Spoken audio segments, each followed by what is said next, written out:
Bismillahirrahmanirrahim. Assalamualaikum warahmatullahi wabarakatuh. Pada hari ini, kumpulan saya akan membentangkan tajuk penyalahgunaan media sosial. Pertama sekali, nama saya Nur Syazana Hazika binti Hisharuddin dari kelas D PHU 2F yang merupakan pembentang pertama pada hari ini. Hari ini, saya akan membentangkan bahagian pengenalan dan jenis media sosial. Okay. Untuk pengenalan, media sosial ini juga merupakan perpustakaan maklumat. Ini kerana media sosial mempunyai pelbagai maklumat, berita-berita yang dikongsikan oleh masyarakat lain. Ia merupakan alat yang berpengaruh bagi aktiviti komunikasi. Okay. Sebagai contohnya, perpustakaan maklumat ni, media sosial ni digelar sebagai perpustakaan maklumat kerana segala informasi-informasi atau berita kita akan dapat melalui media sosial. Tak kisah daripada negara mana sekalipun. Sebab apabila mereka nak menyampaikan berita tu akan tersebar walaupun di negara-negara lain. Okay. Seterusnya, perkongsian media sering dilakukan melalui media sosial oleh pengguna tidak kira umur, bangsa dan negara. Teknologi moden ini bagi memudahkan lagi orang ramai berurusan dalam talian dengan pelbagai cara penggunaannya. Okay. Aktiviti jaringan sosial seperti perkongsian foto, memuat naik video dan juga berinteraksi antara satu sama lain, tak kira jauh ataupun dekat. Okay, sebagai contohnya, waktu pandemik ni, kita tak boleh berjumpa dengan orang yang jauh kan. So, kita boleh menggunakan media sosial sebagai perantaraan untuk kita berhubung supaya kita tak lost contact, supaya kita dapat berhubung, bertanya khabar. Okay, seperti yang dikata, pengguna tidak kira umur, bangsa dan negara. Okay. Tidak kira umur. Okay. Pada zaman sekarang ni, orang tua, orang muda, kanak-kanak dan juga ibu bapa ataupun tak kira peringkat umur, semua menggunakan media sosial. Okay. Paling-paling pun mereka menggunakan WhatsApp, Facebook untuk berhubung dengan ahli keluarga yang jauh ataupun dengan saudara mara yang jauh. Okay. Seterusnya, media sosial membawa kepada arah keburukan sekiranya disalahgunakan oleh pengguna. Media sosial ni dia ada kebaikan dia, tapi dia juga ada keburukannya. Okay. Keburukannya ni lah yang boleh membuatkan pelbagai jenayah berlaku. Sebagai contohnya, jenayah-jenayah di media sosial seperti cyberbully, scammer dan sebagainya lah. Okay. Oleh disebabkan itu, kita perlulah lebih berhati-hati dalam menggunakan media sosial ini. Sebab keburukan penyalahgunaan media sosial ni, dia bukan memberi impak pada seorang saja, dia boleh memberi impak kepada seseorang tu dan juga orang di sekelilingnya. So, penyalahgunaan media sosial ini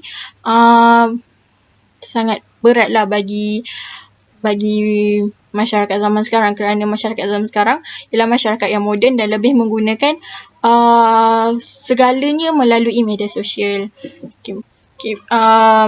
Seterusnya, jenis-jenis media sosial. Okay, jenis media sosial ada 5. Yang pertama sekali, jenis-jenis media sosial ialah perkhidmatan blog. Ia digunakan sebagai jurnal peribadi di internet dan juga sebagai untuk berbagi catatan atau pandangan penggunaannya tentang beragam hal dan juga boleh digunakan untuk dalam kegiatan konten marketing. Okay. Sebagai contohnya WordPress dan Blogger.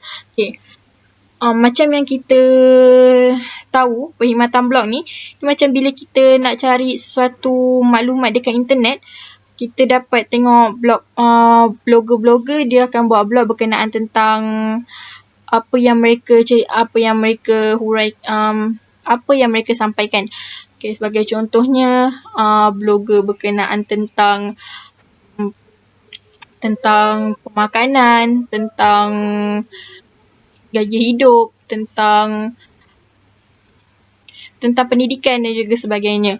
Okay. Mereka akan menggunakan blog ni untuk mereka berkongsi kepada sesiapa saja, tak kira di Malaysia dan juga di luar Malaysia. Okay, yang kedua, perkhidmatan rangkaian sosial ataupun social network. Okay, pengguna boleh saling berbagi pesan, informasi, foto atau video. Menambah kenalan dengan cara saling add atau connect. Boleh digunakan sebagai content channel. Okay. Okay, ini sebagai contohnya Facebook. Ini ramai lah yang tahu sebab ramai yang gunakan Facebook kan. So, Facebook ni kita gunakan untuk kongsi gambar, kita kongsi maklumat, kongsi video. And dekat Facebook ni juga kita boleh tambah kenalan. Tak kira kita kenal atau tidak, kita boleh add friends dengan dia. Kita boleh kenal tapi melalui media sosial saja. Bagi yang jauh, kita boleh kenal dengan orang pelbagai umur dan juga pelbagai bangsa. Okay, sebagai contohnya kita kat Malaysia ni, kita boleh kenal dengan orang yang di Indonesia dan sebagainya. Okay. Yang ketiga, perkhidmatan microblogging. Okay. Perkhidmatan microblogging ni alur interaksi dia lebih cepat berbanding blog. Dia juga sebagai channel untuk berinteraksi cepat dengan audiens dan juga boleh berbagi informasi ringkas yang penting diketahui konsumen atau pengguna lain di channel terkait. Sebagai contohnya Twitter. Okay. Sekarang ni ramai orang menggunakan Twitter untuk dia berkongsi cerita ataupun berkongsi ilmu.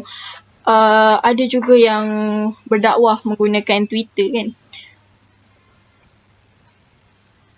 Macam sebagai contohnya, waktu sekarang ni kita nakkan info-info semasa tentang keadaan sekarang. So, ramai yang akan update semuanya di Twitter kerana ia lebih cepat lah untuk kita berinteraksi dengan pengguna Twitter yang lain.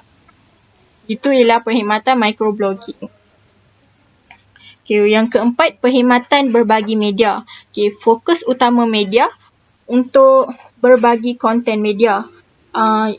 Ini kerana agar dapat diketahui perkembangan semasa pengguna, dijadikan sebagai tempat untuk mempamer produk dan brand yang dikeluarkan. Sebagai contohnya Instagram dan YouTube. Okay. Ini juga terkenal untuk content marketing macam perkhidmatan blog jugalah. Dia boleh untuk kegiatan content marketing. Tapi untuk waktu sekarang ni, Instagram dan YouTube ialah lebih berhasil lah untuk kita mempromosikan produk kita, untuk kita memperkenalkan brand-brand dan produk kita di Instagram dan YouTube kerana pengguna Instagram dan YouTube ni ialah antara yang tertinggi lah.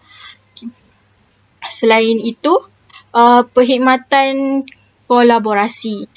Perkhidmatan kolaborasi ini, pengguna boleh berkolaborasi dalam memuat, menyunting dan membetulkan kandungan. Pemasar boleh membina hubungan dengan penyumbang dan juga memberikan data dan informasi yang tepat. Sebagai contohnya Wikipedia. Perkhidmatan kolaborasi ni dia kita guna perkhidmatan ni untuk kita edit video ke, kita memuat naik video ke, dan kita membetulkan segala kandungan-kandungan. Okay. Pemasar boleh membina hubungan dengan penyumbang. Selain itu juga, kita boleh memberikan data dan informasi yang tepat. Okay, sebagai contohnya, bila kita nakkan suatu informasi yang lebih tepat, kita akan buka Wikipedia kan. So, kat situ kita boleh dapat informasi-informasi yang lebih tepat. Kadang-kadang, sebagai contohnya blogger, kadang ada yang kurang tepat. Okay, kalau nak lagi tepat, kita boleh melayari di Wikipedia. Okay. Sekian, terima kasih daripada saya. Saya yang seterusnya pada rakan saya. Sekian, terima kasih. Nama saya Nur Karida binti Muhammad Saad. Nombor metrik DHU 2020255147 daripada kelas 2D. Saya akan membentangkan mengenai kebaikan dan keburukan media sosial. Media sosial ni sebenarnya tak semua buruk. Media sosial ni pun ada kebaikan dia sendiri. Kebaikan media sosial yang pertama adalah dapat menambah kenalan. Sebagai contoh, hubungan yang telah lama terputus dapat dieratkan semula. Macam mana kita tengok dekat Facebook. Dekat Facebook, kita dapat cari balik kenalan lama-lama kita, kontak-kontak lama kita. Kita dapat balik. Lepas tu, pada masa yang sama, kita dapat kawan-kawan yang baru. Lepas tu, yang kedua adalah perniagaan secara online. Perniagaan secara online ni adalah kita dapat mempromosikan barang kita melalui laman sesawan sosial seperti Facebook dan Twitter sebagai alternatif untuk menambahkan pendapatan bulanan. Okay, maksudnya sekarang ni kita tengok banyak perniagaan atas talian, banyak perniagaan secara online. Contohnya Shopee, Lazada, macam-macam kan. Itu pun daripada cakap alternatif untuk kita dapat income bulanan kita kan. Maksudnya dengan adanya media sosial ni, kita boleh mempromosikan produk-produk kita dalam laman sesawang tu. Okay, itu pun salah satu kebaikan media sosial. Dan kebaikan media sosial yang ketiga adalah perkongsian maklumat dan ilmu. Perkongsian maklumat dan ilmu ni, dia dapat menggantikan TV. Untuk kita tahu berita terkini, berita semasa, kita tahu perkembangan. Okay, macam contoh, kita tengok dekat YouTube. Nak disebut pasal perkongsian ilmu ni, dekat YouTube kita nampak ada ustaz-ustaz bagi ceramah. Lepas tu ada tips-tips belajar, macam-macam. So dekat sini tu boleh nampak media sosial ni media sosial ni pun banyak juga kebaikan. Bergantung pada cara kita guna media sosial tu macam mana. Yang seterusnya adalah keburukan media sosial.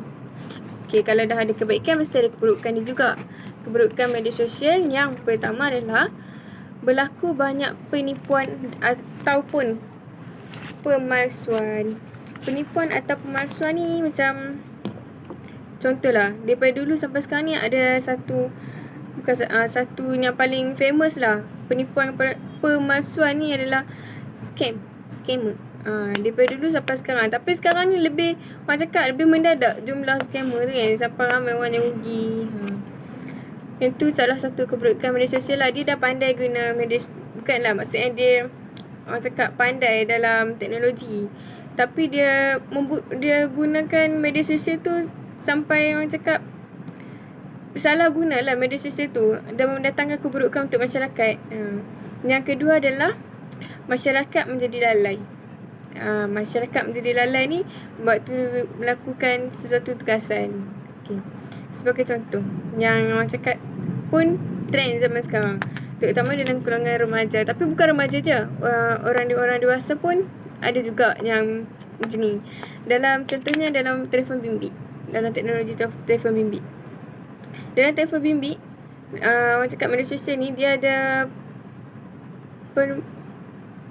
permainan atas talian. Dia ada permainan atas talian game kan. Okay, saya pun yakin ada juga dalam phone kita yang ada game. Tak salah nak main game, tapi ada masa-masa dia pandai atur jadual, pandai atur masa macam mana kan. Okay, contohnya saya bagi remaja lah sebab senang nak faham kan.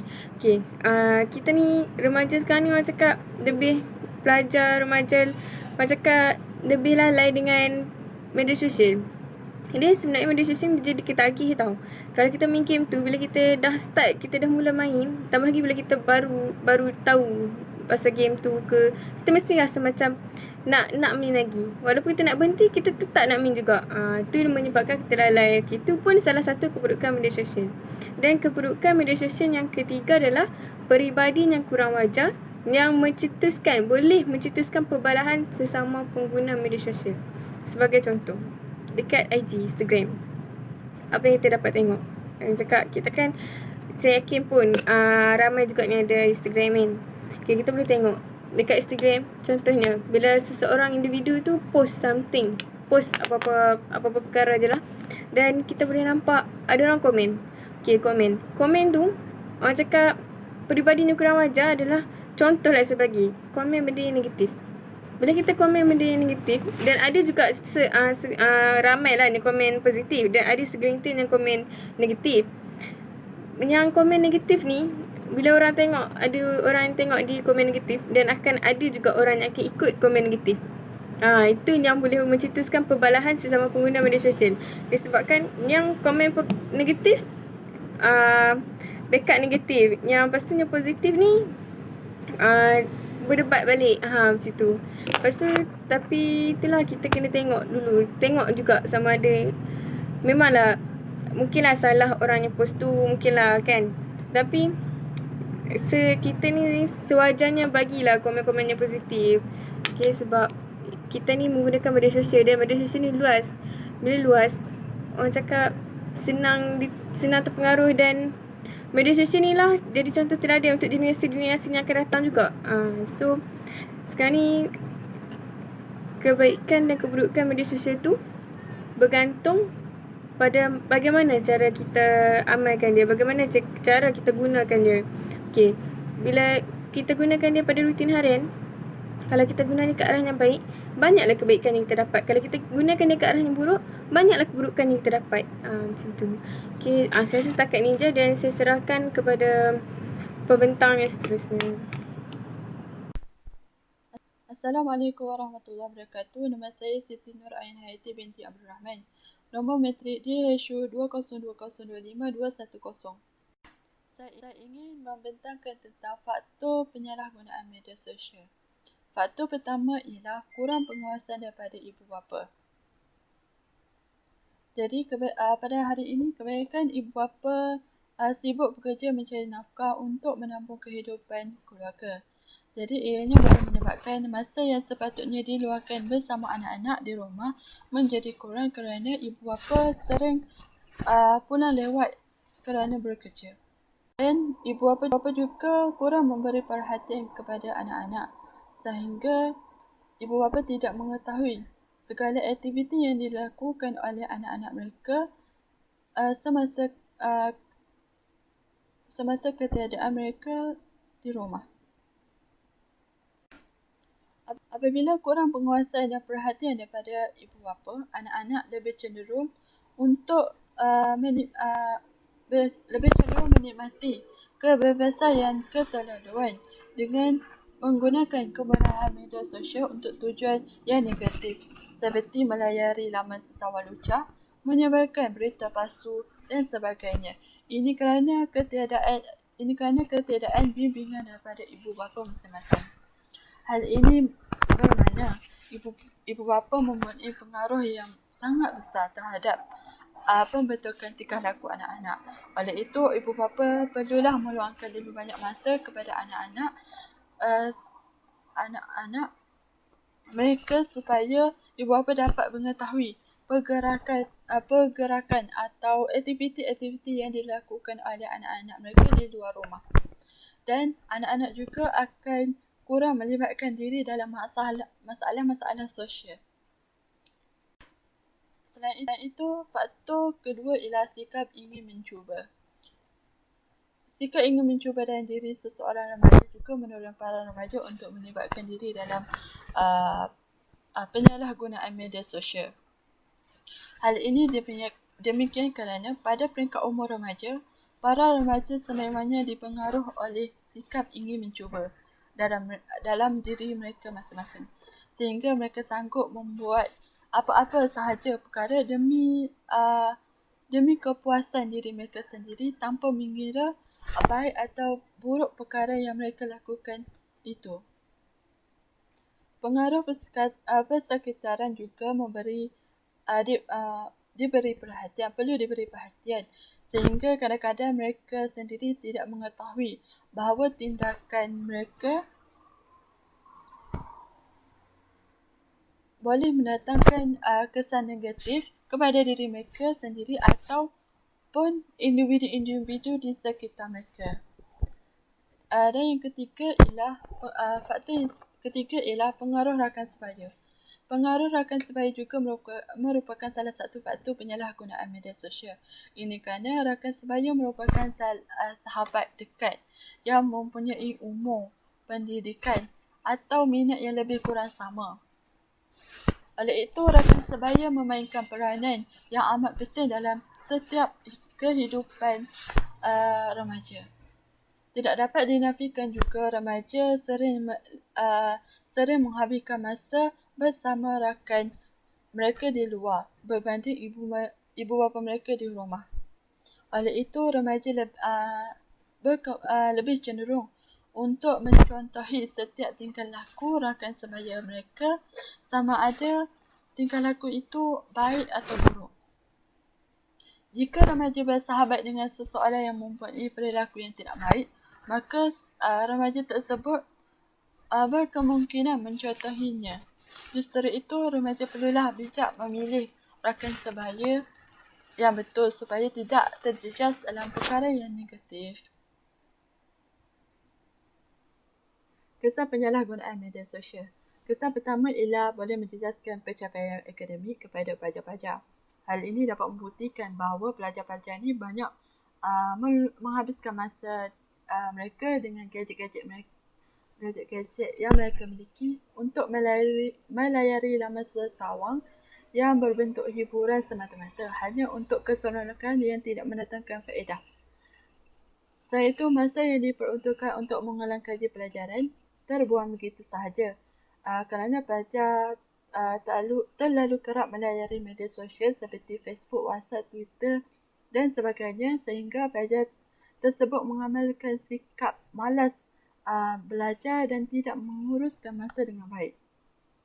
Jika pelajar tersebut terlalu terdedah dengan media sosial tanpa sebarang kawalan daripada ibu bapa, ianya boleh menjerumus pelajar tersebut melakukan jenayah.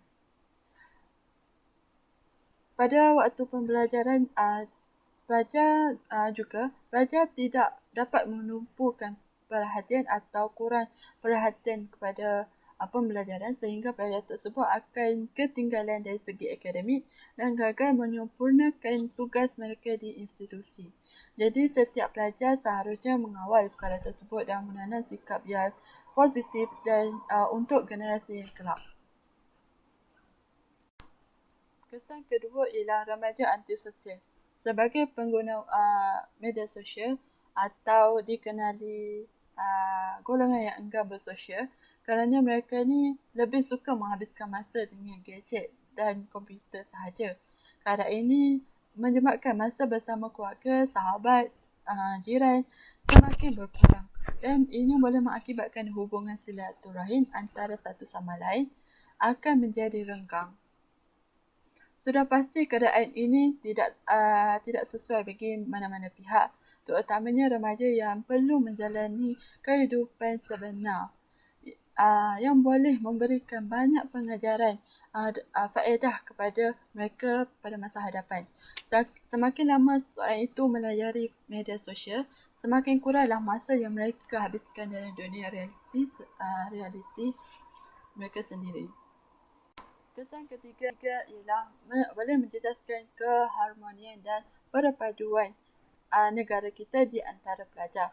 Sudah terdapat banyak laman web yang sengaja menyebarkan pelbagai fitnah, gosip serta propaganda negatif untuk memastikan rakyat di negara kita ni menerima maklumat yang salah dan lalu berlakunya kekacauan antara kaum. Semua bahan yang ditulis itu mampu mencetuskan salah faham dan pergaduhan antara masyarakat berbilang kaum di negara ini dengan begitu mudah. Jelaslah bahawa media sosial ini memudahkan penyebaran pelbagai maklumat palsu dan mengelirukan kepada masyarakat.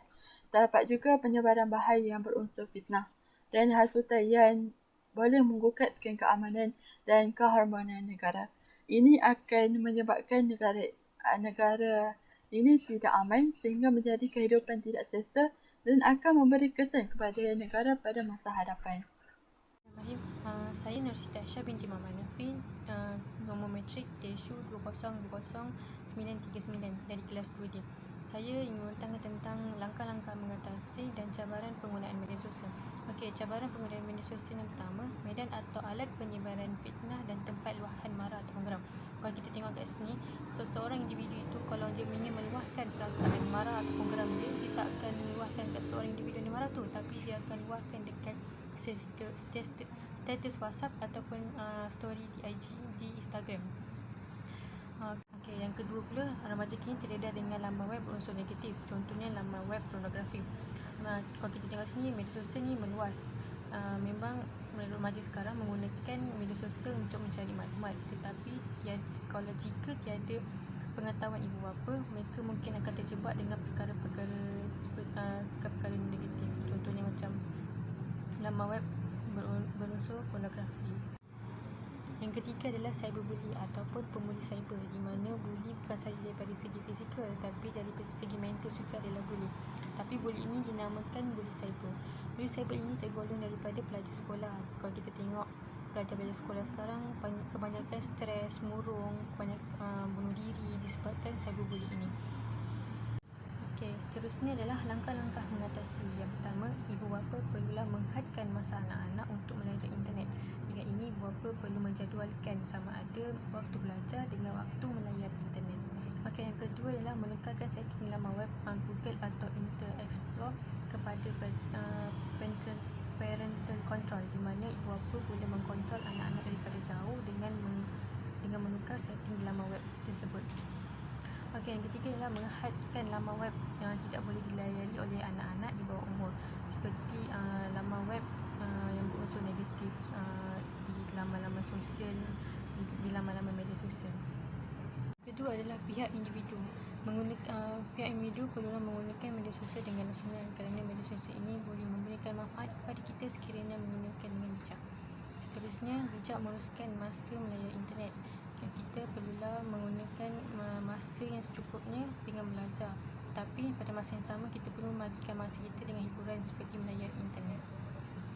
Okey, yang ketiga adalah pihak kerajaan. Pihak kerajaan perlu mengadakan kempen yang berkaitan dengan kesan penyalahan penggunaan media sosial. Di sini pihak kerajaan boleh menerapkan perendahan kepada masyarakat tentang hukuman penyalahan media sosial. Dan pihak kerajaan juga perlu menguatkuasa undang-undang penyalahgunaan media sosial dan mengambil tindakan kepada masyarakat yang salah menggunakan media sosial. Sekian, terima kasih. Bismillahirrahmanirrahim. Assalamualaikum warahmatullahi wabarakatuh. Nama diberi Siti Nur Najiha binti Abu Bakar, pemegang nombor matrik DSU 20202485. Hari ini saya akan menceritakan mengenai cara-cara penggunaan media sosial dengan bijak. Pertama, tidak berkongsi maklumat atau info peribadi. Kita hendaklah menjaga maklumat penting agar tidak disalahguna oleh pihak yang tidak bertanggungjawab melalui media sosial. Di Malaysia, mungkin ramai yang masih tidak menyedari kewujudan Akta Perlindungan Data Peribadi 2010 Akta 709 atau APDP. Apa sebenarnya yang dimaksudkan dengan akta berkenaan? Akta Perlindungan Data Peribadi 2010 bertujuan melindungi data peribadi dan data peribadi sensitif setiap individu daripada sebarang bentuk pemprosesan oleh pengguna data tanpa melanggar 7 prinsip perlindungan data peribadi di Malaysia berhubung transaksi komersial. Yang kedua, memanfaatkan sosial media dengan sebaik mungkin. Media sosial boleh menjadi medan yang efektif untuk mempamerkan kemahiran, kemampuan dan kreativiti kita. Ramai masyarakat hari ini menggunakan media sosial sebagai tempat mereka menunjukkan bakat sama ada secara suka-suka ataupun profesional. Sebagai contoh, ramai influencer memuat naik video dakwah, nyanyian, pendidikan dan sebagainya di laman sosmed seperti Instagram dan TikTok. Seterusnya, menjaga sikap dan etika. Kita mestilah menjaga sikap dan etika dengan cara menghargai pendapat orang lain dalam media sosial. Setiap individu mempunyai hak untuk menyuarakan pendapat mereka sama ada secara berdepan atau melalui media sosial. Kita sebagai penonton hendaklah memandang pendapat tersebut daripada sudut yang positif dan jangan semudahnya mengadili pendapat seseorang itu. Selain itu, menjauhi diri daripada toxic account. Toxic account ini adalah akaun-akaun yang mempengaruhi kita untuk melakukan hal yang buruk seperti boros atau marah. Kita haruslah bijak memilih siapa yang kita ikuti di dalam media sosial bagi mendapatkan maklumat yang baik, dan ada juga akaun yang membawa kita kepada hal yang buruk.